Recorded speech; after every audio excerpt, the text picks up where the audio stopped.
You're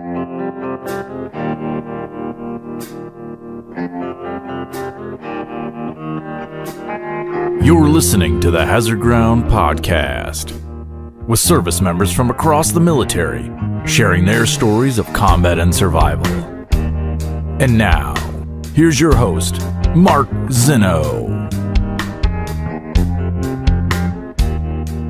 Welcome into the Hazard Ground Podcast. As always, we appreciate you joining us each and every week. Before we get to this week's guest, a Purple Heart recipient, returned to duty, now works in the civilian world and the pharmaceutical world, helping out veterans on the side as well. We'll get to him in just a moment. But first, as always, our normal announcements. Can't forget to remind you guys about the Amazon promotion.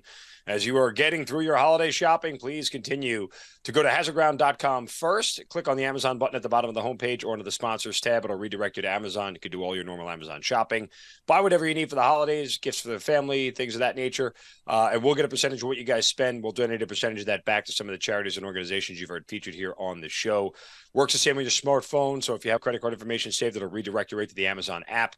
And we get credit for all that. So again, go to hazardground.com first. Click on the Amazon button at the bottom of the homepage and help out veterans charities all across America just by doing Amazon shopping.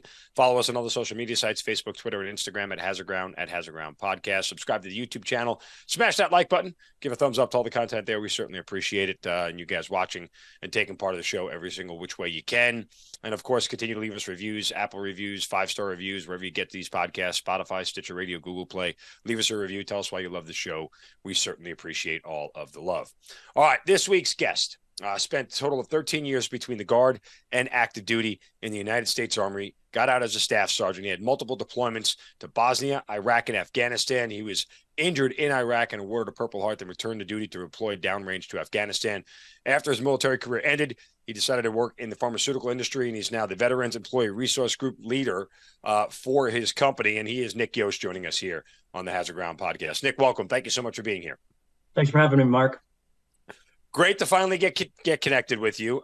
Mutual friend of ours connected us and told me a little bit about your story. And then you and I got to chatting and I got to hear about it. And I was certainly interested in hearing what you have to say. And I'll say this much, there's always some trepidation when people come on the show who don't have they look at the guest list of the show and they always kind of feel like, oh, I didn't do anything, or it's never about that. And in fact, I would tell you, I enjoy interviewing more of the non-great stories, because so many of those people have so many things to say that that their experience is worthwhile and it's worthy. And so I just want to say that at the top of the show, because I think it's great that you're willing to share your story, offer up your time. And like I always say, somebody somewhere will relate to this, right? Somebody will hear the Nick Yost story and go, I know exactly what that dude was thinking, exactly what he was feeling. And I think that's great. So thank you again for joining me. I appreciate it. No problem. All right, start back at the beginning. You didn't always look this dapper and dashing in a suit. Time you were a scruffy young man. How and why'd you get in the Army? Well, so I grew up pretty limited means, and just like a lot of other people, the only way I was going to be able to afford college was to go into the military. It just so happened that the Army National Guard recruiter was the first one to give me a call after I finished my ASVAB. And my local Guard unit was infantry. It sounded amazing. Go play laser tag in the woods once a month and 2 weeks of the year. And to put in perspective, this is before 9/11. Right. So that's basically all it was. It was going and doing, maybe if, Democratic or Republican National Convention was going to be in town, we'd go and learn how to do some riot control or help people with floods. But the idea of deploying overseas had never occurred to any of us until obviously that day happened. Yeah, certainly can relate, because I signed up in a pre-9/11 world, and what could go wrong, right? Laser tag in the woods, that always sounded fun. Although we never actually did that. I don't know if you did. We never did. We did. The Miles equipment never worked. Well, that's true. Yes, right. So the Miles gear, for those of us who are old enough to remember, that heavy thing you used to have to put on your Kevlar, the thing you wore around your chest that never actually stood still. So whenever time you ran, it would smack you all over the place. And your flash suppressor always jammed your weapon up. So that was the Army's version of laser tag that kind of sucked. But I'll never forget 9/11, because I was in basic training at that time. So again, up till this point, it was all just fun and games and easy college money. And I'll never forget, I was at Benning at basic training. We were on a rifle range. We were scheduled to be out there for, I think, 3 or 4 days. And out of nowhere, the cattle trucks showed up, and we were told to load up our stuff and get back to the barracks. No one had any idea. Again, this is before cell phones were in basic training or easy access to information. The only access to the outside world you had was maybe on Sunday you might be able to use a payphone and call home and also pray that phone you just stood in line for an hour wasn't hadn't had crossed lines with another one. So we got loaded up, brought back into our unit, and then we just sat there, and we had absolutely no idea what was going on. We knew we weren't supposed to be there. We were supposed to be out for a couple more days. But nobody said anything to you.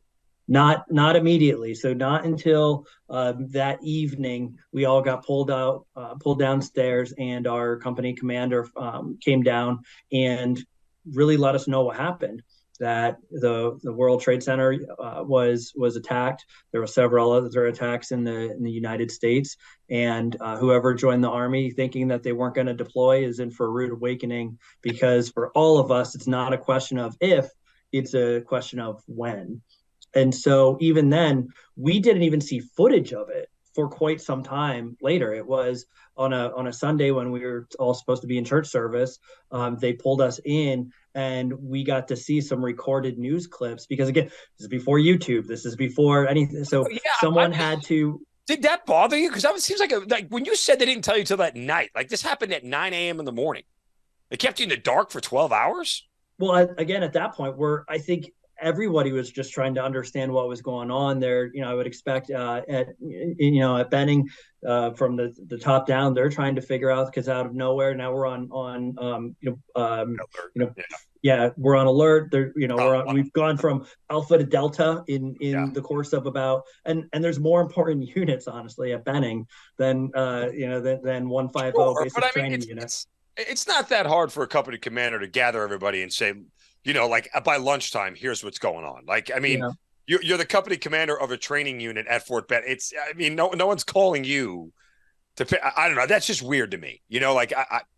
I felt like they, the fact that they wouldn't show you that's weird to me. I don't know. That seems, in hindsight, I guess being 2020, I try to go back to that day and remember what I was doing. But regardless, I was in front of a TV, obviously, but still, like, why wouldn't you have told your folks? That's weird. I mean, how do you know that some people in your unit might not have known somebody on the plane or in the tower, right? Like, I'm a New York, so like for me, I spent that entire morning on the phone, on the cell phone.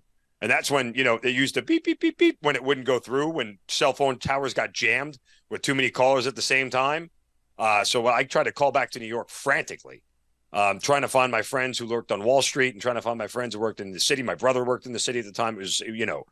It was all hell trying to get in touch with people. And crazily enough, I mean, you're from like the central PA area, Shanksville. How far was that from you guys? From like that's down. Yeah. That's down more north towards Pittsburgh. So it's honestly about 4 hours. Okay. It's quite a drive. Yeah. Pennsylvania is bigger than it seems. Well, but again, it's just like one of those things where, God forbid somebody in your class knew somebody or something like that, like that's just a weird thing to keep from people, to me. Anyway, yeah, at that point, in that point in time too, we're programmed. By then, I think we had been there about a month and a half. We were into basic training, so we're programmed in. You say jump, we say how high. We don't even think about it. We don't question it.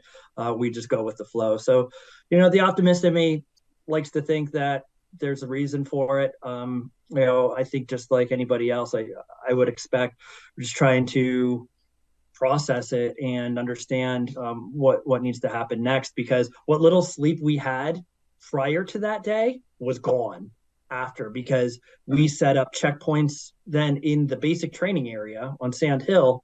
Oh, wow. On the roads, on the sidewalks, protecting the water buffalo, protecting the training areas. So there was, in addition to fire guard and all of the running staff duty, we now had additional duties to perform every night. So our sleep just basically went away due to the terrorist attacks, due to the increased threat con. But also, turns out it was great training for force protection on bases too. Yeah. When you had heard the company commander tell you that, hey, any of you guys who thought you were going to get through this without going anywhere, think again, what goes through your mind when you hear that? Well, of course, I came in as the guard, so I looked at the Ranger contract guys, and I was like, "That sucks," because you just don't, and even the guys that are about to go to their active duty units, that I know what when I'm done, I'm going home. What happens after that, I have no idea, but I'm not going straight to a unit like some of these guys. So I don't know that it really hit me as hard as it hit some others. However, there was a definite increase in training, seriousness, and the approach, because we all knew from then on, this isn't just a game. We're not just running battle drill 1 alpha to check the box and go on to the next phase of training. We're going to be bounding as a team and a squad at some point, very soon. Yeah, no, again, I think that level of severity certainly changed all across the board. So you go back to the guard, eventually transition to active duty, without fast forwarding too much. How, why, and when, and sort of what were the circumstances? Sure. Well, because of now the global war on terrorism, units were forward deployed, but there were still those current deployments that were happening, such as Bosnia, Kosovo, and so because the active duty units were being pulled into Iraq, or into at this point Afghanistan, they needed backfill. So we went to Bosnia, and it was a really profound experience as a 19-year-old to be in that environment, to just see different cultures, experience different things. And again, Bosnia was not anything like Iraq or Afghanistan, but it was still a step up from what we were used to, and I enjoyed it. I enjoyed that forward deployment, and it really called to me. So when we got back from Bosnia, about a year later, we were tasked for a Iraq train up. And during that training, I was having some serious health issues, and I was eventually pulled out of that training, and I was given an option whether to med board or to be just released from active duty and go back to my home unit. And to this day, I'm really thankful that I chose just to be released and go back to my home unit, because right after that, we started losing members of our team. And anyone that understands a National Guard unit understands how close knit that unit is with the community. And Staff Sergeant Ryan Ostrom was our first casualty in our unit. And that really hit me hard. It for the first time, the war was real, because that's the closest person that I ever knew to become a casualty. And one thing also about the Ostrom family, they've given between his father, his brother, it's a military family, so they are close to everyone, and that hit hard. And as others in the unit also lost their lives, and in our sister units, my sadness about not deploying turned into guilt. And as time passed, my health improved. The issue I had just was able to be treated and went away. So as my National Guard contract ended, I was just ready for a change of pace in my life. I was ready for something different. So I went to the active duty recruiter as that timeline overlapped, and I said, "Hey, I want to go active duty. How far away can you get me from Pennsylvania?" And he said, "Alaska." I was like, "Works for me. Let's do this." And before I knew it, as my guard contract ended in August, by I think October, November, I was at MAPS, and December I was on my way to Alaska through Fort Leonard Wood. Why did you want to get so far away from Pennsylvania? As you grow up, you realize that you just want to change. And also, I was really attracted to Alaska because I was supposed to go to Striker Brigade up at Fort Wainwright. Right. And so, having come from a mechanized infantry unit in the Guard, I felt like and at this point too, I'm an E5. I'm a team leader. So it seemed like a really, really good fit. But also too, just to go see something and do something wild. And so the unit at Fort Leonard Wood screwed up.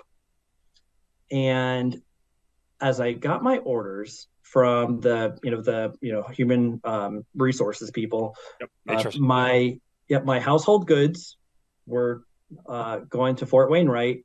However, the orders that I in my hand had me going to Fort Richardson. Now, at this point, those are two different bases in Alaska. Very much so. Alaska, but they're two different places. Yes. So as I researched it, because I at this point had no idea what was going on at Fort Richardson. It was 4th Brigade 25th ID. At that time, it had just recently been stood up just for this deployment to Iraq. But it was an airborne unit. I was like, wow, I could jump out of planes. That sounds cool. They were already deployed, and having that guilt inside of me, that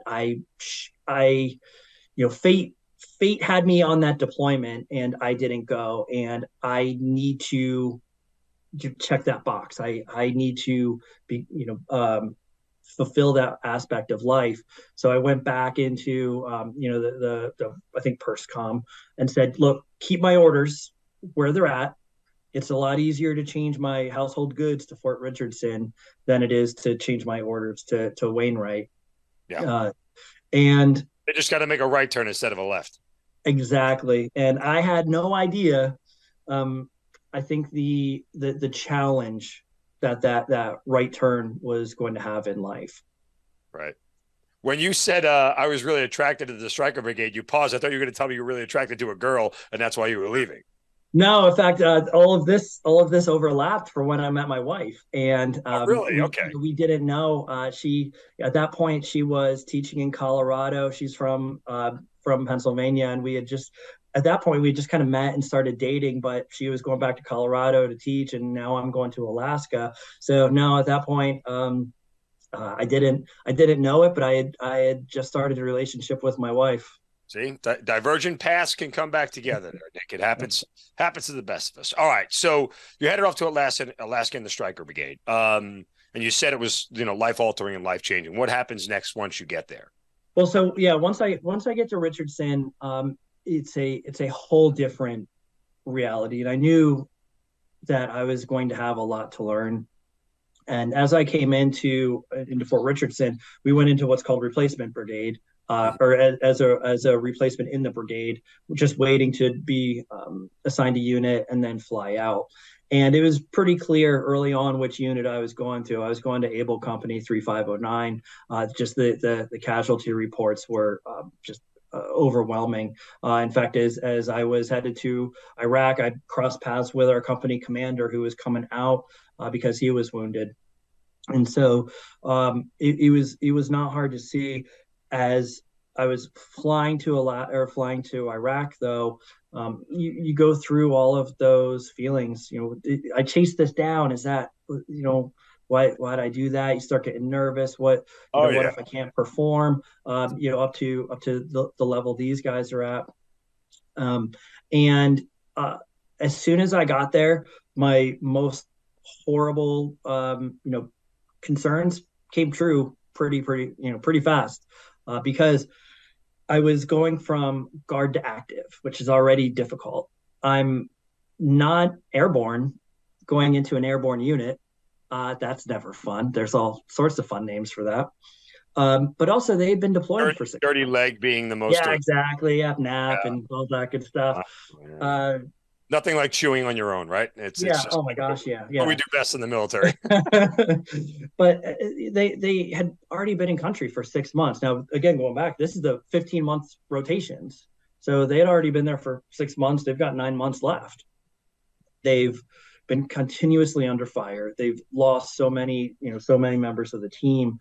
And now I'm coming in, and it was probably the worst first day, outside of, being, killed, injured, or something horrible. But my first day, I don't think could have gone any worse. I'll never forget driving into my OP Delta. There's a big sign spray painted on the HESCO barrier that says, "Welcome to OP Delta. Jesus hates you." You're like, awesome. This is just a morale boost as soon as you drive in there. You gotta love the cynicism and sarcasm of soldiers, don't you? Taste it on real thick, don't we? Yeah. And at this point, the unit is deployed to Fallujah to help augment the Marines there as part of the surge. And so there's also a healthy bit of cross banter between us and the Marines. You guys can, lock down your area, and they're like, we don't need you, get out.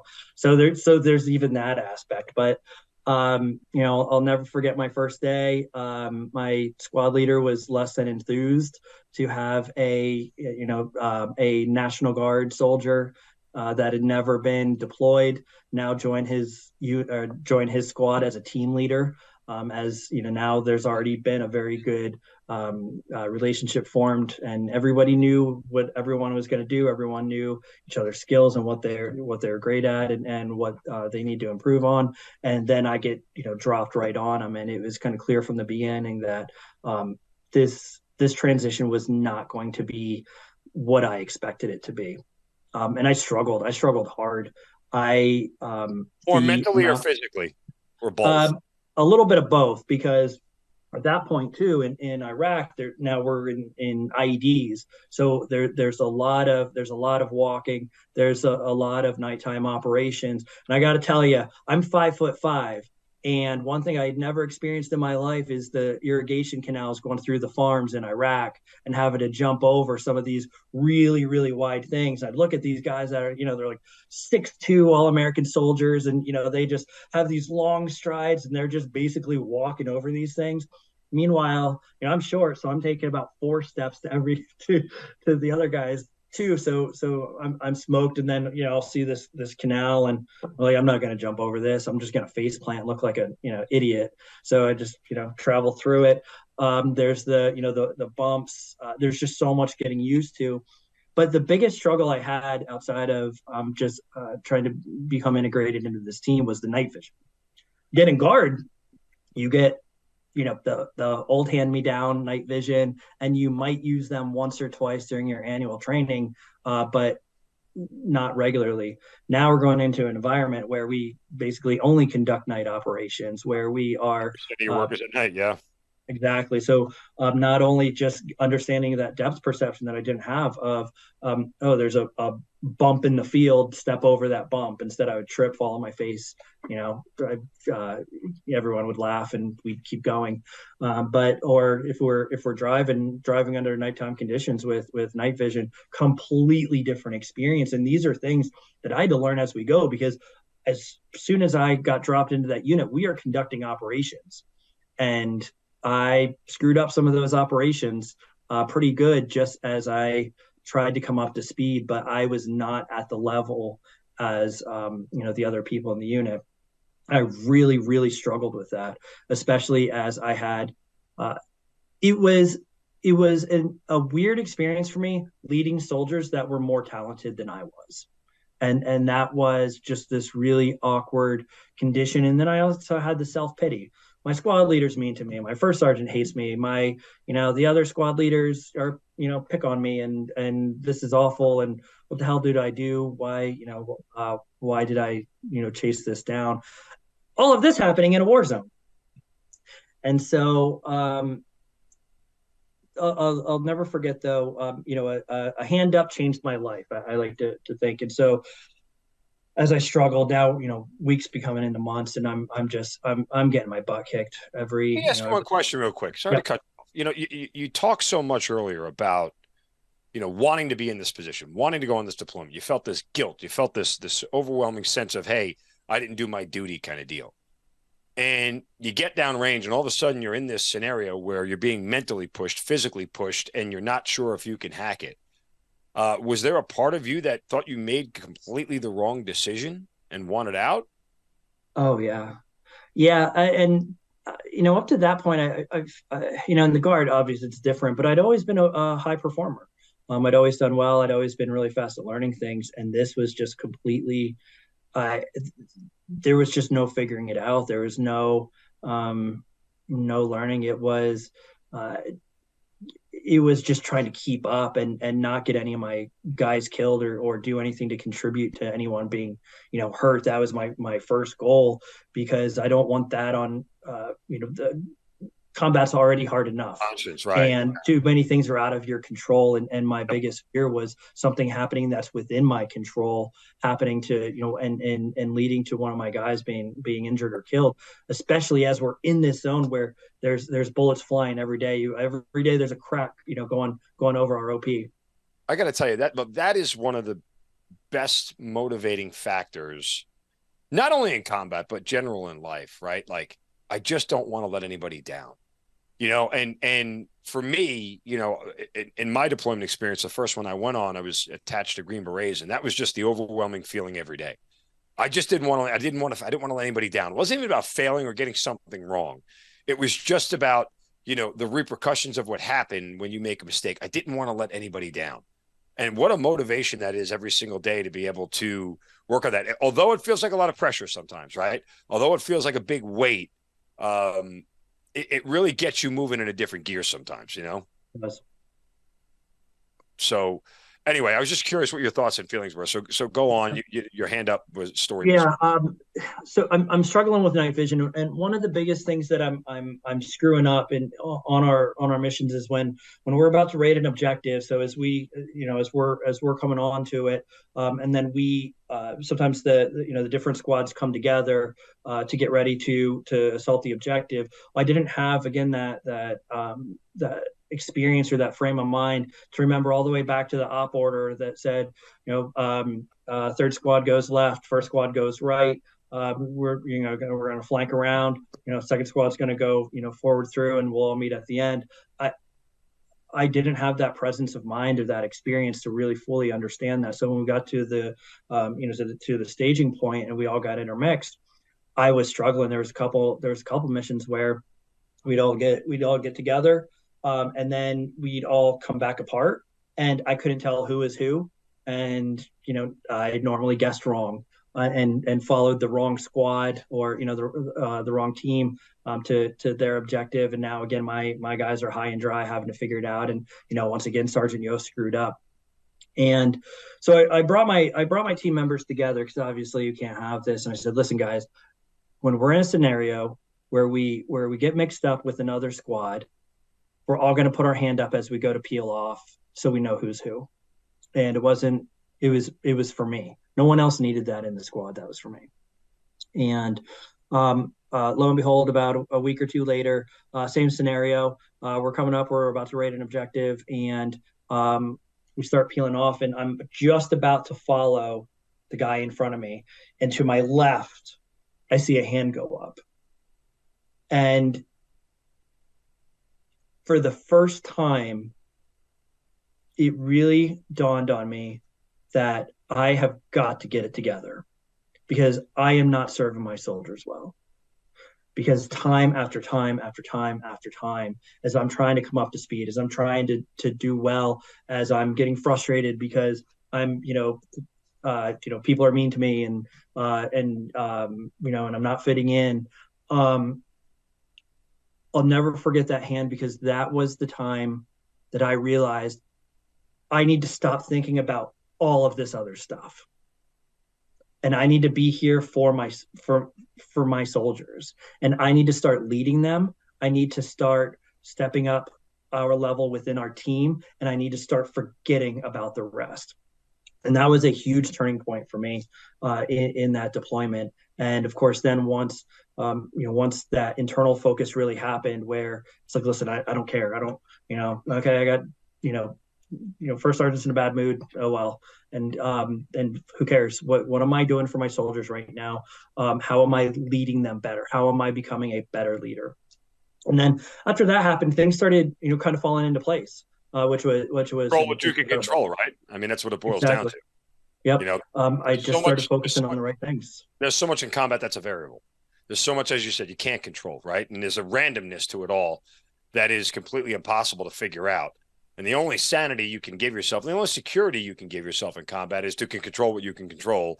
And that's the way you train, the way you fight, the standards with which you guys train and live by with each other to protect each other. All those things are things you can control to a degree that where the enemy doesn't necessarily have a say. Exactly. To a certain extent, you're reacting to what the enemy does, but that is, that's pivotal. And the laser focus there, I think, is important. right? Not only for keeping your soldiers alive, but also, as you talked about, for your own mental clarity and sanity, because any leadership position involves a lot of things coming at you at a very fast basis, and your ability to decipher and discern which of those things are the most important, which of those things that you need to react to the most, which of those things are ultimately, life threatening or not, all boils down to how quickly you can process all that stuff and then get back to controlling what you can control. Yep. No, you're totally right. And the amazing thing about this unit is it was all very, very high performers. But it didn't come together the way a unit normally would. And so a lot of the people in this unit, I mentioned how this brigade was stood up just for this deployment. Well, at that point, they had contracts where you could come into the Army and be guaranteed a chance to become a ranger, or be guaranteed the opportunity to go to special forces selection. Well, not everybody makes it. And once you don't make it, you go needs of the Army. And for a lot of these soldiers, they went into the Army on ranger contracts, on special forces contracts, and given the opportunity. And the majority of the time, for things out of their control, they didn't move forward. And eventually they ended up with HR command and saying, we need you in Alaska. You're now needs of the Army, enjoy it there. So these soldiers were actually extremely well. Some of them even went through selection, started off Q course and maybe got hurt or something. So the level of quality of the E4s and belows in this unit were absolutely incredible. Yeah. The Army said, we gave you your shot. Now we're doing it our way. Exactly. But so. Well, when did you get injured in Iraq? So, and it's funny because we transitioned out of Fallujah after a couple months, and I was thrilled because it was the breath of fresh air. It was like, oh my God. We joined back up with our brigade that was in the Babel province, south of Baghdad, and went to perform operations down there. But I could not be happier to be out of Fallujah, because that was the only place when I was there in 05 to 06. That was the only place that really gave me the pucker factor that, scared the ever-loving snot out of me. Like when they told you, I need you to go out to Fallujah, and I'm just like, okay, why? Can I ask why? Am I allowed to? Can we just bomb it? Can we just call a couple of warthogs in and fix this? Because I drove north, I drove south, I drove, all throughout Baghdad and even areas of Sadr City. To me, as bad as it was at that point in time, didn't really give me that pucker factor that Fallujah did. And again, I was there when Marines were hung from the bridge and, all that stuff had happened. And you knew it was probably the worst place. Fallujah and Ramadi were the worst places in Iraq at that point in time. And again, why you get the second battle of Fallujah in 2007 is because, everything after the first one in 2004 had kind of, boiled over again.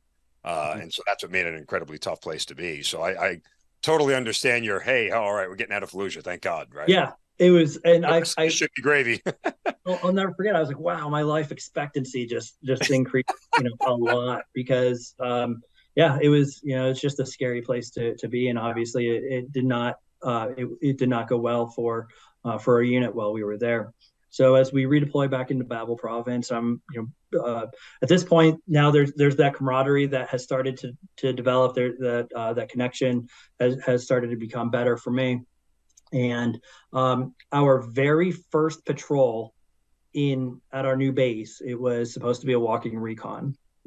And we were going to start conducting operations in a new area, and there's a couple things that we wanted to see. But just clearing operations, or was it just regular patrolling? This was just a regular patrol, just intel gathering patrol on some areas that we were going to be operating in pretty soon. So it wasn't a raid. There was not a kinetic focus as much as there isn't one in Iraq. You never know. But that was really not the intent. It was a 12-kilometer movement just to go through and understand. Now we're in a new place. Let's understand the lay of the land better. And so I was on point for that whole movement, and the majority of it, again, 12-kilometer movement, kilometers 1 through 10, no issue. We did our thing and kept going. As we came into kilometer 11, there was a cluster of houses, and no big deal. I'm on point, so I'm watching the rooftop of the first house while trying to scan my peripheral vision for the rest. Nothing going on the roof of the first house, so shift my focus, and then just out of nowhere, come up over the roof and just start laying fire. And it's nighttime with some limited light, so I'm the only person that they can see to be able to fire on. So the enemy comes over the rooftop and starts shooting. Correct. Okay. Yep, and they're shooting down where they have high ground, and again, it's just nowhere to go at that point. And I'll never forget, getting down in the prone and trying to find a place to shoot back from, and bullets are popping in the sand. I'll never forget the feeling of the sand hitting my face, and you're just like, well, this is it, because if they're eventually there's going to be that stray round that comes back and hits my Kevlar, and it's 7.62, so it's going. And you pray that they hit you in the back, in your back plate, because anywhere else is probably going to be game over. And it felt like forever. It was probably about 3 or 4 seconds before once again, my soldiers saved me. Saw gunner opened up and they started laying fire on that rooftop, to where very, very accurate directed fire became spray and pray. And I didn't know that I was shot at first. It wasn't until our platoon leader called for 203s to be shot at this building. Now again, it was kind of tight. I was pretty close to this building, and he's calling for 203s. And all I thought was, please God, nobody actually shoot a 203 at this building, because I'm right next to it. Meanwhile, because it goes boom and stuff goes flying. I'm like, well, here. I survived this first barrage. Yeah. But and in our unit, the team leaders had 203s, and I knew that I wasn't going to shoot a 203 at this building because I was too close. It was not going to have enough range to arm. So one of two things is going to happen. I'm going to shoot a 203 at it. It's going to go bink, fall, and now we have UXO to deal with. Or I'm going to shoot high, and who knows what I'm going to hit, but it's not going to be a good day for anybody. I was like, but I'll put a round in there, and so I'm ready for whatever. As I went to grab that pouch, I was like, my hand hurt, and I was like, what hurts so bad? And then I saw just the rip through my glove. Let's see, of just a straight line, some blood, and I can see my the skeleton and tendon from my thumb, and I was just like, oh my God, and I was like, hey, I'm hit, and platoon leader says, who's hit? And I was like, Yost. And he's like, where are you at? And in the middle of still active firefight, after I just gotten shot in my left hand, I raised my right hand to say I'm right here. And it took me about half a second to be like, what the hell am I doing? and put it back down. But I'll never forget my medic, and I don't think that anyone truly understands the heroism of medics, that they, without hesitation, without question, they move under fire. They don't even know what they're getting themselves into. They just know that someone needs to be treated, and they just go. And Doc Dodrell, he was so many times he got called on to to go above and beyond, and he never failed. And just to put it in perspective, now at this point, the Doc's moved up to me, and now again still active firefight. So I've got my weapon laying on my forearm as I shoot, as he's next to me, wrapping up my finger, as my brass from my weapon is basically just tinking off of his Kevlar. I don't know if any hit his face. I hope not, because that would suck. But without hesitation, without question, just execute. And every medic in the military that I've ever experienced, that's always been the mentality. But so wrapped up. Finally, got bad guys, zipped them up. The QRF came to pick him up and to run me over to the medic center. Eventually got medevaced, and right away I realized that my wound wasn't that big of a deal. My roommate at BIOP got shot in the head. There's a Marine that got shot in the head, and it came in straight, and the K-pot deflected it enough that it rattled around his skull and came back out. And he was like, "Well, what happened to you?" And I was like, "Oh, I got shot through my thumb." And so, and some of that just, cross rivalry, but, from that kept me, I think, from early on, being too down on myself or feeling like, oh my God, I got injured, like I suck. It showed pretty early that, anything happens in war. You had mentioned before that when you were in Fallujah, you had guys were getting hit and guys were going down. And you get hit, and the severity of the injury, I don't necessarily know that matters, because there's like I said, the randomness. If you had hit the ground a foot to the right, you have a completely different set of results. And acknowledging, hey, where I laid down was lucky enough not to be in the right spot. I mean, yeah, I can't tell you how many people I know were new that when IDF, indirect fire, was coming in, were in the wrong spot. And they didn't do anything wrong. There's just no way to know. I say all that to say, what does it do to your mindset? I know you said you had a pretty good idea of feeling like, hey, I'm overall pretty lucky, nothing to be down about, but still the reality of combat at some point has to hit you when you're watching other guys go down. Did any of that start to take its toll on you while you were downrange? Well, I was lucky enough that we did not lose any team members while I was with the unit.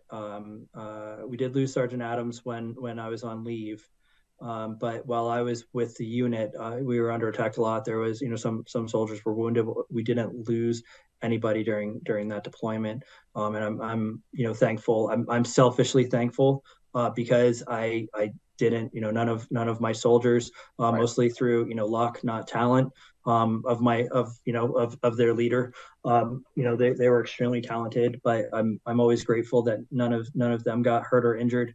But it didn't really dawn on me how lucky I was until I got back into country, because everything, as you get medevaced out, everything gets cut off you. You're once you get back on base, your weapon gets taken, and as I came back, I needed a new weapon because mine had been shot so many times where I needed a lot of replacement parts. Right. And I think at that point it had hit me that when you see, 6 rounds had hit, my weapon, and only one clipped me, become very, very thankful and again, just continuing to want to push forward. And as I think I'm one of the only ones that were actually able to go return to duty after my injuries. I had to go, I think, like a couple times a week to get like the scar tissue worked out. And but other than that, I was able to return to mission. And I'm thankful for that too, because I feel bad for a lot of individuals who are wounded, pulled out, and they're never really able to go back to kind of close that chapter. There's always that question of, oh, I wish I could have, gone and finished out the deployment with my soldiers. And I was lucky enough to be able to do that. You mentioned that you lost somebody while you were on leave. For a guy who, was feeling guilty for not being there the first time originally when they went, was there any residual guilt about losing a guy when you weren't there? Maybe you thought, like, if I didn't go on leave, he might still be here? No, only because Sergeant Adams was in a different squad. Or in a different platoon. He was in first platoon. I was in third platoon. Gotcha. So I had known him through passing, but we weren't close or best friends. I always remember him as someone that was, nice to me and supportive as I struggled to try to get acclimated to this new environment and this new unit. But it definitely it made it harder, I think, to everyone. And it was a big reminder on we're not done yet. we moved out of, because again, still this is that time period where we've moved out of Fallujah. We've moved to Babel province, and everyone had that same. I think, not speaking for all the other soldiers, but I think everyone had that sigh of relief, like, oh my God, we're not in Fallujah. Okay, life's easy now. And a couple things happened pretty quick to remind us, no, it's still Iraq. It's still a war zone. How does that deployment end? I mean, you're right back in there on the deployment after the injury, so you end up coming home with everybody. How does it end? Pretty standard. We wrapped up our deployment with working with the Iraqi police to develop a fortified patrol station and help them man it. We moved from our cozy little base in Babel province, from Fob Kalsu to back into the city with MREs every day and burn pits. So we finished that up all the way really till the end, and before we know it, we're on on the trip back home, and that was that. Was there a thought after you did this that, hey, okay, I wanted to do this, I checked the block, I don't need to do this anymore, kind of deal? Or were you like many of us after your first deployment, you almost start itching for another one? I don't know that I started itching for another one, and part of that though too, and one, I never really fit in with a lot of the infantry guys, because I don't know that I ever really had that itch. It was more, okay, I'm here, I'm doing this, it is what it is. And that really kind of served me well though as we moved into the next deployment, because then we went through that reset period. People leaving to go be a drill sergeant or recruiter. New people coming in because they're coming off the trail. We're doing our retraining, and that really helped me out a lot, because that was really what should have happened when I went to Striker Brigade. When I went to Striker Brigade, they were in a reset, so you have that time to train together, to develop that camaraderie, to develop that speed and proficiency together. But now during this reset, that really helped me out a lot. And also, I got to go to airborne school first, thank God. So that I got that money off your back. Yeah, exactly. So did your guys give you a lot of crap about it? Like, hey, finally, it's about time kind of deal when you were done? Yeah. I think I was like the one or two jumper on our first jump on when I got back. And so it but again, now I'm getting more, I think, comfortable after all this time in deployment. It's about this time too that my wife came up to Alaska, or now my girlfriend came up to Alaska. We got married, like many do, in a very small ceremony with the justice of the peace in a hotel lobby, and that stereotypical military wedding. And before I knew it, though, we were on our way to Afghanistan, and well, not we. That, yeah. She was our staying, unit, not my wife. Yeah, she stayed back with the dog. But yeah. How did you guys make that whole relationship thing work while you were downrange and everything? Was it just communication back and forth? Yeah. At that point, their email was pretty easy to do. Right? So. Yeah. Every once in a while, you get like the satellite phone. At Fallujah, I think we got to call home maybe once a week with the satellite phone. The squads kind of passed it around. So that was tough. I can't speak enough, not just for Nicole, but for all military spouses, girlfriends, significant others, family members, because I know what I'm doing that day. I know if it's a mission planning day. I know if it's a sit around on the vehicles because it's QRF, or if we're going to be in the towers, or if we're rating an objective, and I'm pretty sure it's going to be a horrible day. They don't, my mom, my wife, they don't really understand that, and I'll never forget having to come back to Afghanistan, especially, or Iraq, after I'd gotten shot, and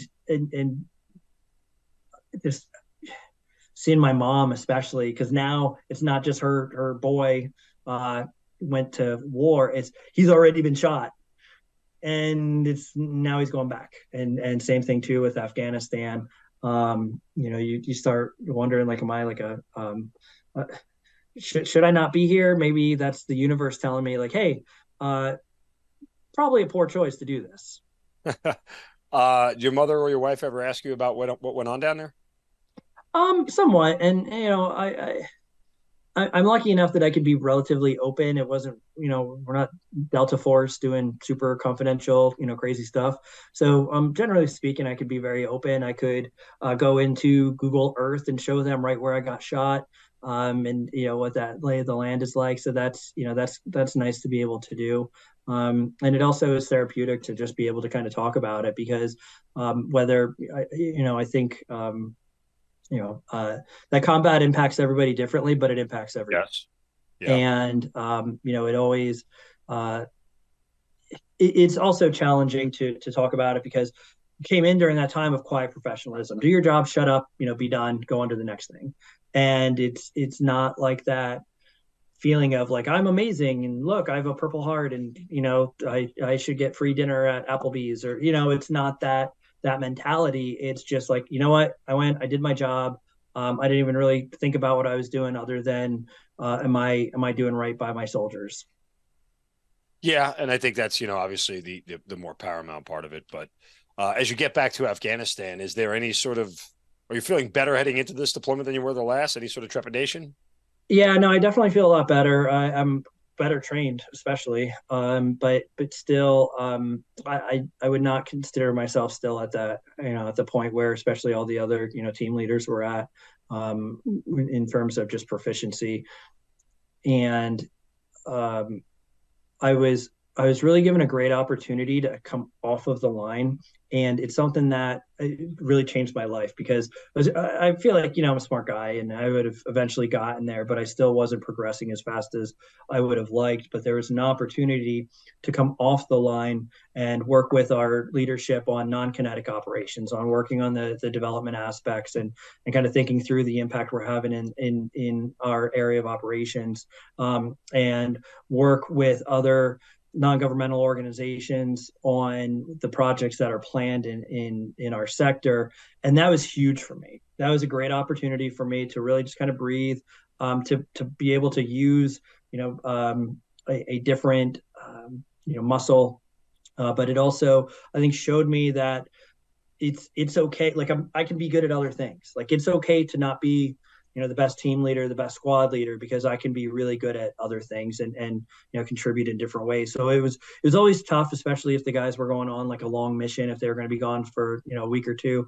Remember, we were there when Bo Bergdahl walked off his base, and and to see the guys go out for 1-2 weeks at a time, just kicking down doors to try to find the guy, and I'm there, and now I'm a headquarters asset, so I'm working in the talk, and there's always that that kind of pain inside, but that also kind of inspired me to work harder, to do better at what I was tasked with doing, and I think it went really well. At that point now I'm promoted up to staff sergeant, and I'm really having an impact on our local population in terms of the hearts and minds aspect.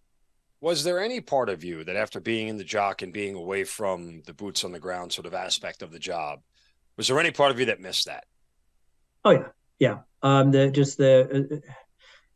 guys come back, they're coming back dirty, they're sweaty, and everyone smells, and just that level of camaraderie, you miss it. Yeah. Well, you know what it is too. When you get back from a mission and everybody's alive and everybody's safe, right? There's such a rewarding feeling and all that. And even if stuff gets hairy, and everybody gets out of it, it almost brings you even closer when the stuff gets hairy that everybody walks out of. God forbid, and thank God it didn't happen to you and it didn't happen to me, that anybody that I took out, didn't come back. But you talk about that whole thing, and you kind of brought a visual burn to my mind, because I can remember what it was like walking, getting back on base, going straight to the chow hall or whatever it was, because you had eaten in 8 or 9 hours, like just to grab something to eat, and you're all sweaty. You just look different. Everybody else is in their regular uniform, right? But you just look different, and you got your body armor on and everything else, and there's a sweat line from where yep. you were wearing the body armor versus your sleeves and everything else, dust all over your face, and you have that line across your forehead from where it's like dust from here down. Yep. Yeah. And if you were dumb enough to wear those stupid goggles, you had the big raccoon eyes. Exactly. Yeah, you could always tell who was gunner that day. Yeah. But no, and it did end up being a struggle because especially when Bergdahl went off, there was a pretty significant attack on one of our fobs where our unit was split. We were at one base, we were at Orkney, and two other platoons were tasked to go like really up in the mountains, and they got, I mean, destroyed. We had multiple casualties, multiple significant wounds and injuries up there, and yeah, that the whole Bergdahl thing. Obviously, I mean, we could talk forever. There are so many aspects of him walking off that base that really aren't well understood because it's too often focused on him and his direct actions, but people don't realize what happened in support of him moving, and actually a very intelligent enemy that knew how they could attack certain places to move assets to cover his transportation out of the country. That one event changed, I think, everything for the rest of that deployment. Yeah, I mean, the frustrating part about what Bo Bergdahl did more than anything is the lives that were lost trying to find him. Yep. That's the part that I'll never let go. Just, and again, I wasn't attached personally to anybody there or anything else, but it's one of those things where we don't leave anybody behind. And even if of his own volition, he chose to walk off that base and go rogue and do whatever he wanted to do. The fact that you broke sort of the code that, you're going to put other people in harm's way. It's like you said before, right? You just don't want to put anybody, you don't want to let anybody down. You don't want to make sure that you're the reason that other people are getting injured or killed. Exactly. And the reason other people got injured and killed. And that is a very hard pill for any of us to swallow, whether we were there or not on the surface. If you've been in combat before and bullets have whizzed by your head and bombs have blown up in the truck, underneath the truck that you're in, that's not anything you want anybody else to experience, and would never put anybody in that way, in harm's way willfully. And again, that's generally what happened there. Yep. And it's not just the casualties that came from knocking down doors. It's the casualties that came of distracting attacks. And July 3rd, and the irony of that day was it was 2 years to the day that I had been shot, and so that day was already kind of on my radar of like, oh wow, it's my 2-year anniversary. And that's when the attacks started happening, and again, and as a lot of us then moved up to that OP to help out and provide a QRF force and help augment, because again, these guys now were in a firefight like for quite a long time, and they just needed someone to work the tower so they could catch some sleep. And so yeah, there's a lot of things that happened that went well beyond just saving him. My feelings on it, I agree. We don't leave anyone behind. It was a really stupid thing for him to do. A lot of people lost their lives. A lot of people got injured. I'm supportive though of bringing them home, because we don't do that as whatever stupid thing people do, we don't leave them behind. No. And again, I think those are two separate things, and two things can be true. It was a really asshole, selfish, move that got people hurt and killed. In the same respect, that doesn't justify us leaving him there for the enemy to do with what they want. I mean, that's just not, we don't play that game. So, but reasonable minds can choose to disagree. And, I don't think that that's necessarily germane to your specific story in any size, way, shape, or form, but it does shape a little bit of it's funny because when you look back on everything, and recently I've come across interviewing some, Afghan vets, people who were at Abbey Gate when it exploded and everything else. And, there is a general sense of, when you put these hindsight 2020 glasses on, and you think of things like Bo Bergdahl and all the people that went after him and everything else, there's a sense of, what the hell did we do? Was that really worth it? Right? Was it all really worth it? Was all the lives we sacrificed to find that guy worth it? it was a trade that they could have made at any point in time to get the guy back, right? I mean, so the prism and the perception with what we view certain things after the fact, I think, changes as we get more time and more distance from it. And I don't know that we get necessarily more clarity, Nick, but I think we get some level of emotional distance that allows us to view things differently. Yep. No, completely agree. And it took a long time, even after we came back. There were still so many questions on why he did it, why, and sadness about, our unit members that were lost, in the attacks that were covering up the movement. It was because then it pulled all the air assets to support the FOB.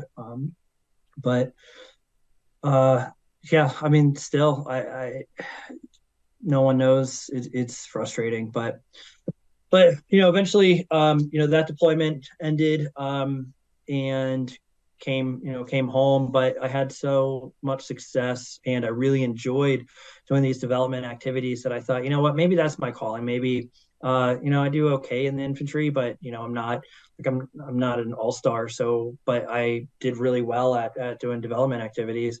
And so at that point, I put in my civil affairs packet and go to Fort Bragg, start going through the civil affairs pipeline. And at that point, it's really kind of the peak. Now my military career has peaked at that point. I just didn't know it, because then I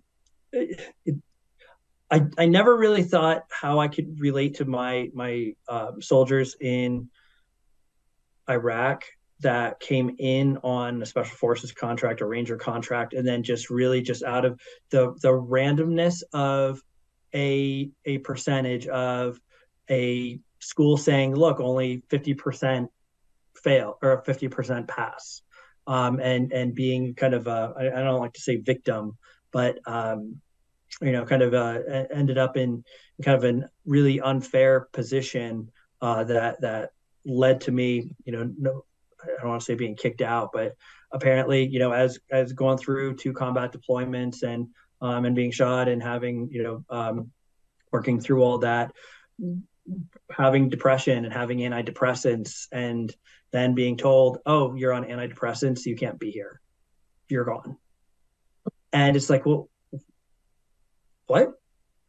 And I was taken back, because I, at that point, had given everything I had, to the best of my abilities to the military, hoping that one day, if I ever needed, like hey, technically, yes, this should happen, but, we'll, let it slide. Nope. And so, that was that out of nowhere. It was extremely shocking. And that's a crazy conversation to come home and have. Where did the depression science antidepressants come into play? Was it just, how did it? We were going out in the field and doing a bag check, and dump bags. And I was like, oh, hey, like when, going through so they're going through checking all your stuff. And so, go through my shaving bag, and I'm like, okay, yep, here's my, here's my, shave gear, and oh, here's my medicine. And they're like, well, what's the medicine for? And I was like, one's like multivitamin, one's an antidepressant. And it was like, what? And like that was I didn't even think anything of it to hide it, obviously, because then I wouldn't have said anything. Right. So it was just it was a field phase where there was a bag check. And they're like, well, you can't be out in the field because you're not allowed to have this. And if you're off antidepressants, you could, go off and do crazy things, and you're done. And so again, and at that point, I really felt even harder for some of those guys that were in Iraq, that were, a casualty of not being, early enough in line for the push-ups at Ranger School, and popped out of there because they want to meet a quota. So at that point, just like them, I went needs of the Army, and ended up going to Fort Polk, Louisiana, to serve out my time in ops group. And just like a lot of my soldiers in Iraq, I was pissed. I was like, this this is unfair, this is ridiculous. And we see now the impacts, though, of a lot of that, as we see, not just special forces, but any special operations unit, especially PSYOPs, especially civil affairs, how understaffed they are, because there was just a focus on cutting anybody for any reason so they could show how elite the school was. And meanwhile, they let a lot of people go. It ended up great for me. I didn't know that at the time, but I finished off my time in the Army at Ops Group, working with units that were getting ready to deploy in developing that role players that would be, if they were going to Iraq, we'd bring in a unit and make them pretend to be the Iraqi police, the Iraqi army. And so I got to work with those units. But at that point now, I'm wrapping up. I've now finished off my 4-year degree. Now I'm wrapping up my master's degree. I've kind of lost my love for the Army. If I had to jump, I'd just sit there and just be like, I really don't feel like doing this today. And so I knew it was time for a change. Plus, my daughter had been born, I'm thankful that a lot of that hard work and resilience that I learned in Iraq, especially, has then followed me into my civilian career, because that's really the same lesson. All I'm really focused on is, am I doing right by those individuals that I'm working with every single day, and what can I do to make things better? Yeah, I mean, and it's interesting. You had 13 total years of service, 13 plus. What about 7 in active duty, right? 6 or 7, Right. 7 Yep, 8 7. Usually there's that whole speech that comes along with it. Oh, you're so close to 20. Why don't you just stay? You said you fell out of love with the Army. How did you know you had fallen out of love with the Army? Really, there. It's funny how life is can be put into a couple defining moments. For instance, when I was at Leonard Wood and they screwed up my orders, that's a defining moment in my life. I'll never forget.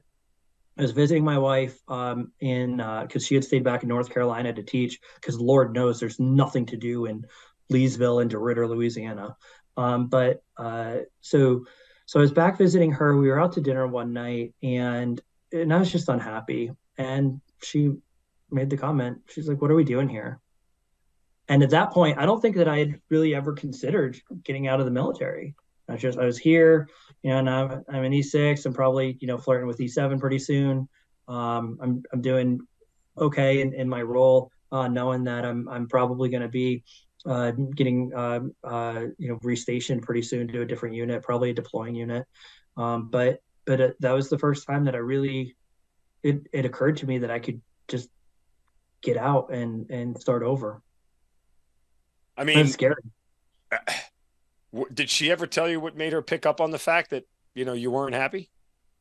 I think that not to go too far into it, at this point now, I was really still just bitter about what happened during, the civil affairs pipeline. I'm now physically distanced from my wife. She's in North Carolina. I'm in Louisiana. That's challenging. I'm not really on the line in an infantry unit, so there's not really that camaraderie there. It's more of a individual contributor role. I'm working to mentor and put these role players into the field. So it was just time. And again too, my daughter coming into the world. Now I'm going to be an infantry, squad leader with an MBA. It was just none of it was fitting together in a good way. And not many I'll never women have MBAs to begin with, let alone, I'll never forget talking to my commander when I was thinking about getting out, and because reenlistment time was coming up, and I was like, "Oh, when are you going to reenlist?" I was like, "No, I'm going to get out. I think my time in the Army's done." He's like, "No, you're not. Well, just let me know when you're going to reenlist." And I was like, "Okay." It was just crazy that power of listening. Yeah, exactly. Hard to believe they're having trouble recruiting. But it worked out well. I've been able to do well in my career. It's scary as hell getting out of the military and having to find a job, and knowing that no matter in the military, as big of a screw up as you are, you got a job tomorrow. Like you can accidentally burn down your barracks and you're still going to be employed the next day. In the civilian world, you don't have that level of comfort. You can, some things are in your control, some things are out of your control, but at the end of the day, your life can change like that. And so I've been extremely blessed to have that hard work pay off, because I also know a lot of people haven't had that luck of to work hard to contribute to the team, to maintain their education, to be collaborative leader, and now to be in a position I'm at where I get to be manage a program where we help people with multiple myeloma, treat that to have a longer life and higher quality of life, and even more than that, be able to work with another individual as leaders of our Veterans Employee Resource Group. We've got over 600 members, where we get to work with a major organization to guide our recruitment, our career progression activities, our relationships with the community. I'm ensure that we're advocating for all of the veterans, the family members, the active, the members that are still active in the Guard, to have that point of view and that passion to still serve that community. So it's always amazing to me to think about my first day in Iraq, and then the journey to where I am now. Usually when guys get out of the military, if they haven't, done the 20 or anything else, or they leave active duty, within the first 6 months to a year, there's something that feels like that they made the wrong decision and was pulling them back. Did you have any of that? No. I had a great support system. And again, though, it kind of goes back to the comment I made earlier. There was always something just a little bit different in my mentality and the way I approached it. Sure. Versus some of the, or a lot of the other infantry guys I was with, and while that sucked while I was there, it wasn't about doing wacky things to make everyone laugh and be silly and or just die for more action. That didn't serve me well during my time at the line, but later in life it's worked out pretty well. I wonder, when you look back on, your time in the military, what do you miss the most? I miss jumping. As soon as I had kids, I not as soon as I had kids, but after having kids, I got out of the military. I asked my wife, I was like, "Hey, I think I want to go skydiving." I kind of miss that, that nervous.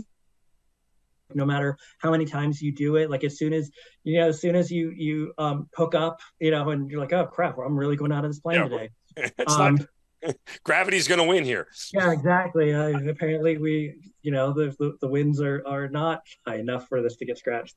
But you always have that butterfly of too often you go through these really high intensive activities, and then you get to real life and things are kind of boring, but jumping was always that thing that gave me that made me nervous, and I really miss that. I miss some of those relationships, some of that camaraderie. What did you say when you said you wanted to go skydiving? You went too fast. Oh yeah, apparently when you have kids you're not allowed to do that. That's what my wife told me. So that's how that ended very quickly. Interesting. Yeah, that was not a long conversation. But I think playful fun here. Yeah, exactly. More likely to get from your wife the ability to go skydiving or a hall pass. Skydiving. Yeah. Okay, right. I don't. Plus, I don't even know what the line was.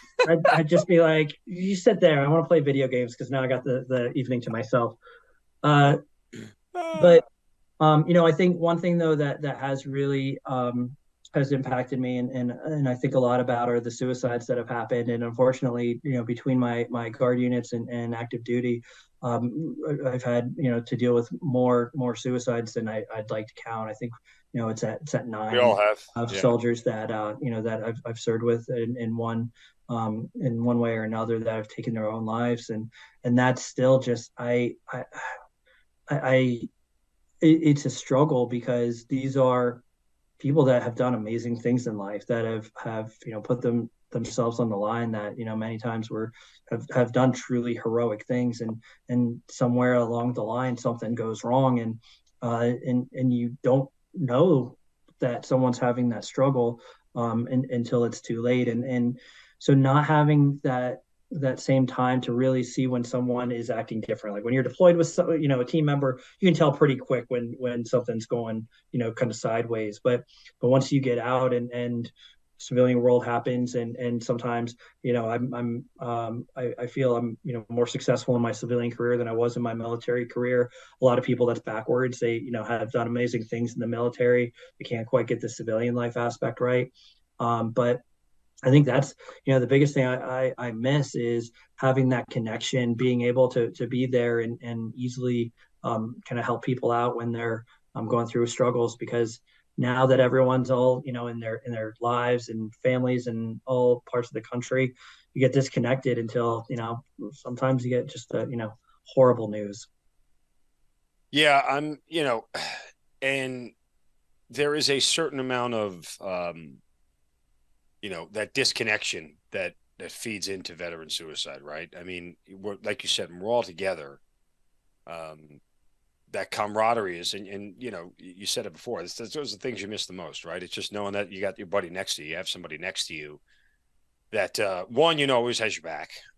Two, will never leave, right? Like they're not walking out of the foxhole on you. And, that reciprocity that you do the same for them is connective tissue that is only forcefully broken by separation from the military and each other.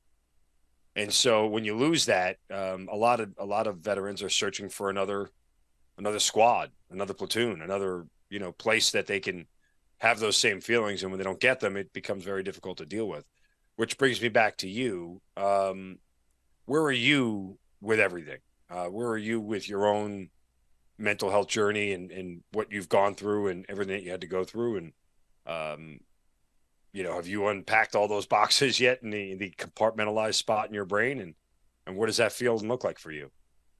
I think it's, it's a journey. I think, looking back, there are times in the military that, that for one reason or another, they just stick with you, and it's hard to get over it. Whether it's, something that happened in direct combat, or maybe something, an interaction that happened with, your squad leader or another team member, or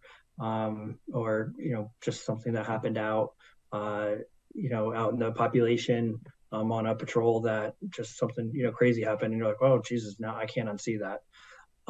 And so there's also still that isolation factor that I have to deal with, because as I mentioned about going from the line to kind of a more individual role.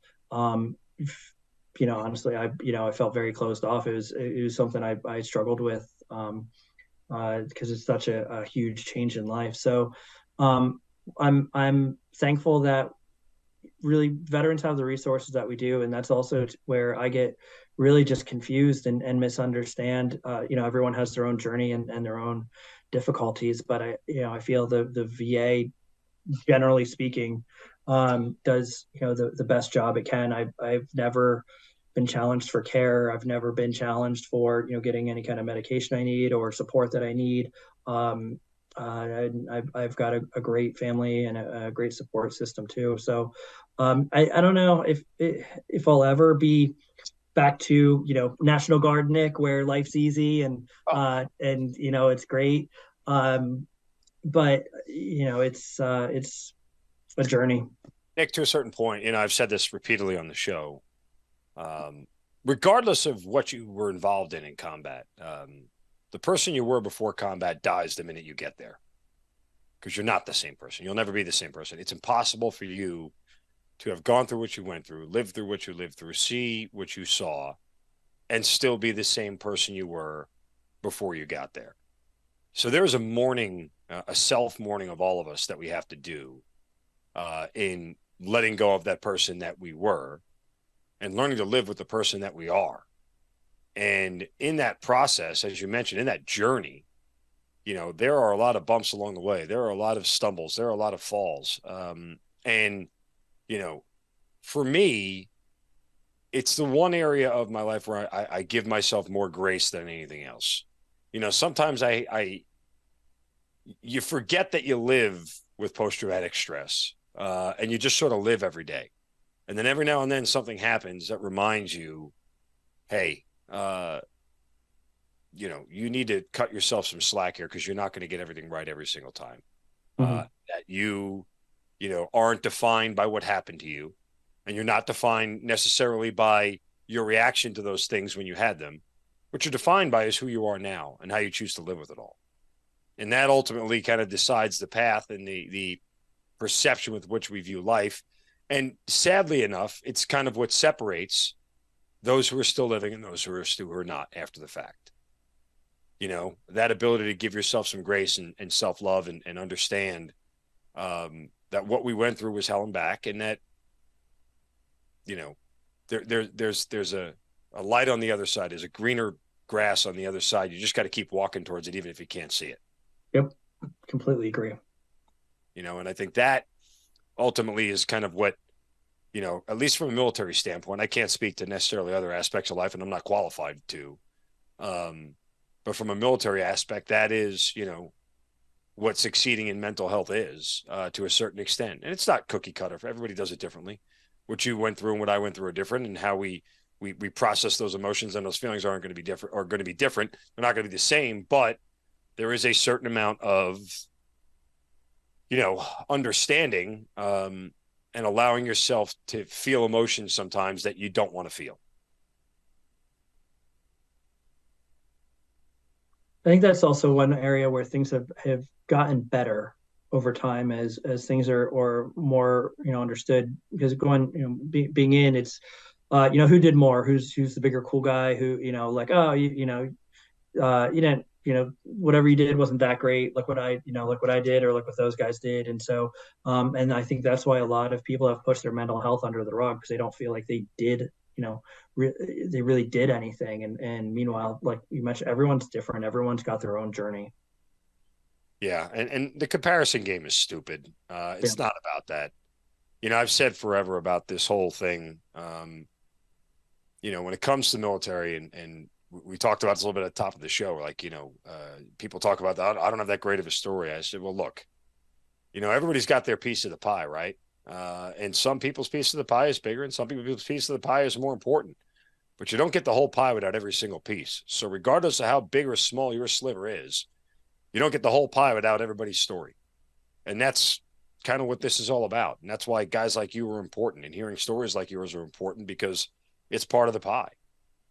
And we don't get that total complete effort without everybody. And I think that there is value in that. And it's part of the reason this show exists, and hopefully will continue to exist, is just to share stories like yours. Because again, I would tend to think, and this happens more often than not, because I usually get notes and emails or whatever from guests who have come on, after doing the show, they kind of just do a deep breath and reflection. And there's a certain catharsis of this whole thing of reliving it all and going through it all again.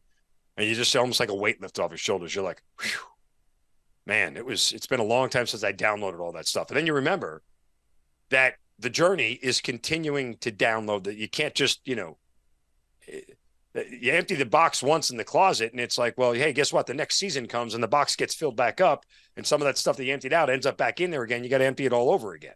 Yeah, exactly. There's no just like, oh, I'm good now. Yeah. You don't get to a spot where, you're not cured from post-traumatic stress. You just live with it. You just manage it. Yep. And that's part of the understanding of it. And, I hope to that aspect, that some of this discussion for you is at least providing you with a little relief and catharsis and ability to kind of just, decompress a little bit, and, go look at your wife and your kids a little bit later on and realize that, hey, man, there was my journey to get here was pretty awesome. And now that I am here, it's exactly where I'm supposed to be. Yeah, no, completely agree. And that's why I appreciate what you do with bringing everyone's stories. It's remarkable that your show is where it is. I think what you're approaching 400 episodes. 350. Yeah, we'll be at 350 before the end of the year. So yeah, And so that's a lot of dedication and time. So thank you for what you do. Real quick, tell me about what you're doing with Sanofi. It's a pharmaceutical company. I know you're the Veterans Employee Resource Group Director, right? Correct. And so I really have two roles. First is we have a multiple myeloma drug, and we have a program where we try different kind of treatments, and we work with doctors around the world to see how we can better impact our patients' lives. But then in my role as Veterans Employee Resource Group co-lead, there's two of us, and we really spend a lot of time with our company leadership and our over 600 members in the company that are part of our ERG to help better recruit, because I'm selfish. I want all that veteran talent that's out there. I want them at my company. I understand the value that veterans bring. I'll send you a resume. Exactly. Bring it on in. So yeah, communications, I'm there. Yeah, it's completely self-serving because I want all that veteran talent on my team. But no, so we look at our career development, because look, the fact of the matter is over a third of veterans are underemployed because we've spent time in deployed areas, because we don't have whatever little certification that they that a job posting requires. So there, our underemployment rate is a third. So anything that I can do to help that within our company, I'm happy to do, whether that's getting veterans that are already at the company to help them move up to where they should be in comparison with peers. But also to drive that community engagement. We've had a lot more community outreach this year to just support all of the great organizations around us that are making an impact as much as we can as a company. So it's an incredibly rewarding experience. I get to work with amazing people and learn new ideas and new ways to reach our veterans, our current military members, and especially our spouses and family members and military supporters. Because again, going back to, like, it's easy for us. We know what we're doing that day. Not so much for family members of deployed soldiers that maybe work at the company, but they, those family members need as much support as that, the deployed person does. Never hurts to have a second FRG, that's for sure. At least one that they can connect with that's not military. It's a little bit of a different tenor of the conversation, to say the least. Well, look, continued success with that. Best of luck to you, your entire family, the wife, the kids, and continued growth personally for you. It's amazing to hear your story. Thank you for your time and your honesty and sharing everything with me. I really appreciate it. Great to get a chance to know you. And, again, man, it's just awesome to hear your story. Thank you for having me. I appreciate the opportunity to tell it. Nick Yost, thanks for being part of the Hazard Ground. Thank you. You've been listening to the Hazard Ground podcast, hosted by Mark Zeno. If you have an interesting story to tell and you'd like to be on the show, send us an email at producer@hazardground.com. And if you like the show, don't forget to subscribe, rate, and review on Apple Podcasts. Thanks for listening. We'll see you next time.